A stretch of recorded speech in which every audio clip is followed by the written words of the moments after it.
കാലത്ത് ഒരു 6:06 യാത്ര തുടങ്ങി. യാത്ര തുടങ്ങിയതെന്തോ KSRTC-യിലാണെങ്കിലും യാത്ര തുടർന്നത് ഈ പേടകത്തിലാണ്.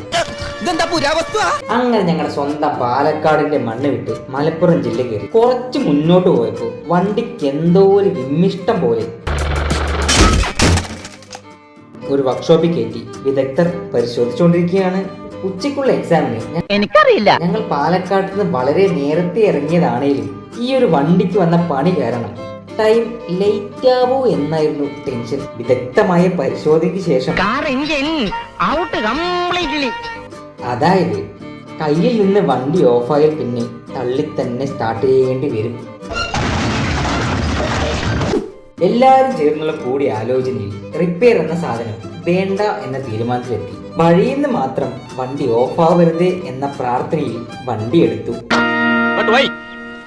2 തവണ വണ്ടി ഓഫായി, അതും നാട്ടു റോഡിൽ.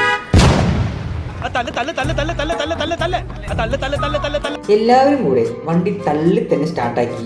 എല്ലാവരും അവരുടെ സമയത്തിന് തന്നെ എക്സാം സെന്ററിൽ എത്തിച്ചു. അങ്ങനെ ഞാനും എത്തി. അതുകൊണ്ട് ഇപ്പൊ എന്താ? 2 hours later. എപ്പോഴത്തെയും പോലെ എന്തൊക്കെയോ ചെയ്ത് എക്സാം എഴുതി. സ്വാഭാവികം. മലപ്പുറത്തിന്റെ സ്വന്തം മഞ്ചേരിയുടെ പാതയോര വീതിയിലൂടെ നടത്തം. ഏതോ ഒരു ഹൈപ്പർ മാർക്കറ്റിൽ കയറി ചുമ്മാ അങ്ങോട്ടും ഇങ്ങോട്ടും ഒക്കെ നടന്നു. ഒരു കാര്യമില്ലാതെ. ഇതെന്തോന്ന്, ചോക്ലേറ്റാ? ഓ, കഴിക്കാനുള്ളതല്ല.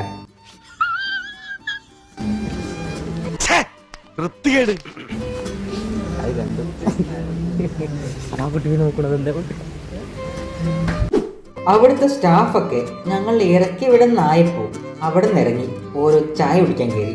ജില്ല ഏതാണേലും യാത്ര എവിടേക്കാണേലും ഇത് മസ്റ്റാണ്. നീ വാ പൊളിക്കരുത് പ്ലീസ്. അവസാനം എല്ലാവരും ഓരോ സെന്ററിൽ നിന്ന് ഒരു സ്ഥലത്ത് അറേവായി. ശേഷം നേരെ പാലക്കാട് വിട്ടുപിടിച്ചു. അപ്പൊ ബൈ.